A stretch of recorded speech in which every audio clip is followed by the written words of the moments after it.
Selon les informations de Bild, le Real Madrid pourrait frapper très fort car l'un de ses plans serait de recruter au moins un crack de la planète football l'été prochain, et 3 choix se dessinent pour le club, selon les informations du média allemand, Jude Bellingham, le milieu de Dortmund, Josko Gvardiol, l'impressionnant défenseur de Leipzig et un certain Kylian Mbappé sont les 3 pistes explorées. Le RC Lens a terminé sa campagne de prolongation avec celle du petit prince de la Gaillette David Pereira da Costa. Le milieu offensif, international espoir portugais a prolongé de 2 ans supplémentaires jusqu'en 2026.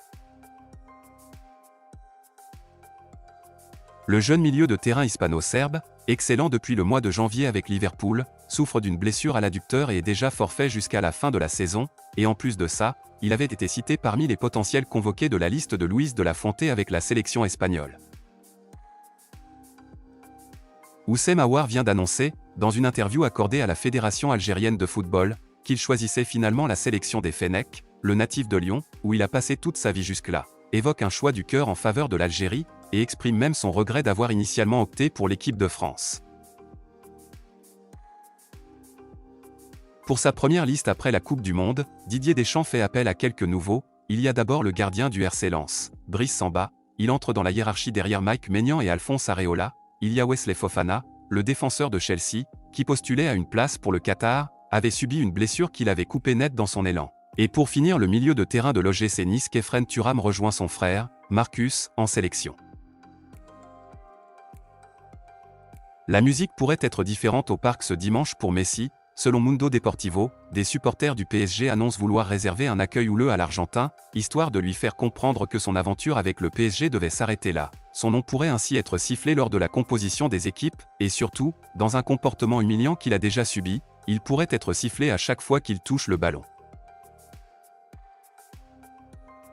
Consultant pour RMC, Christophe Dugarry s'est exprimé sur la question du capitanat de l'équipe de France. Le champion du monde 1998 a déclaré « On ne peut pas le donner à Griezmann. Griezmann, c'est le bon copain, si tu ne lui donnes pas le brassard, ce n'est pas grave, il n'y a pas de problème, c'est un joueur de l'ombre. Mbappé, pas encore, il est en recherche de titres, de gloire, ça le galvanise.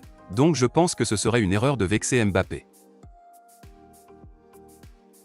Gundogan devrait bien quitter Manchester City lors du prochain mercato, actuellement sous contrat avec le club anglais. Le joueur a pour l'instant refusé toutes les offres de prolongation qui lui sont proposées. La perspective d'évoluer dans un nouveau championnat paraît l'attirer, et le joueur serait particulièrement emballé à l'idée de rejoindre le Barça, mais cependant, un obstacle de taille se dresse sur le chemin de sa signature. C'est les exigences salariales de Gundogan.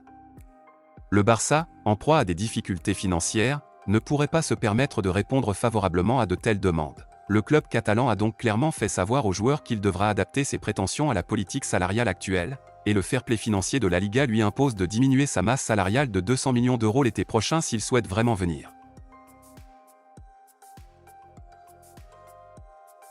Gareth Southgate a dévoilé la première liste post-Coupe du Monde, en vue des éliminatoires de l'Euro 2024. Lors de cette première fenêtre internationale de 2023, la sélection anglaise se déplacera d'abord à Naples pour y affronter l'Italie, le 23 mars prochain, et recevra 3 jours plus tard l'Ukraine, à Wembley.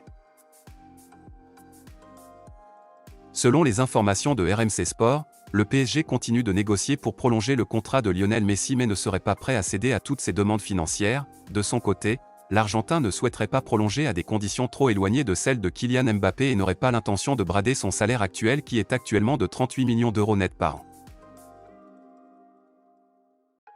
Le défenseur du PSG Sergio Ramos s'est blessé jeudi matin lors d'une opposition avec de jeunes joueurs à l'entraînement. L'Espagnol n'a pas pu terminer la séance d'entraînement. Il a stoppé la séance au moment d'une opposition entre l'équipe première et des jeunes du centre de formation.